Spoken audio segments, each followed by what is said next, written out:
பேர்ல 2 துறைமுகம் இருக்கு. ஒன்னு தாத்தா காமராஜ் பேர்ல, இன்னொரு என் பாட்டை வஉசி பேர்ல.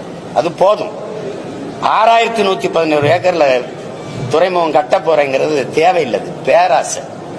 கோயம்பேடு பேருந்து நிலையமே எனக்கு போதும். யாரும் நாங்களுக்கு வசதி இல்லைன்னு வீதியில் நின்று போராடல, பேருந்த மறிச்சு போராடல என் மக்கள். அப்புறம் 410 கோடிக்கு கிளாம்பாக்கத்துக்கு எதுக்கு தூக்கிட்டு போனேன்? எதுக்கு தூக்கிட்டு போனேன்? அது பேராசை, கமிஷன். ஏதாவது வேற ஏதாவது காரணம் இருக்கா சொல்லுங்க.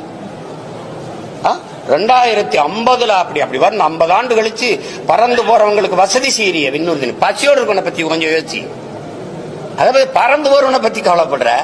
8 வழிச்சாலை இதுக்கு வேகமா சென்னைக்கு போய் என்ன பாப்ப? சினிமா பாப்ப, இல்ல சீரியல் பாப்ப, இல்ல சிந்திச்சு எதுவும் படைக்க போறிய? என்ன பண்ண போற?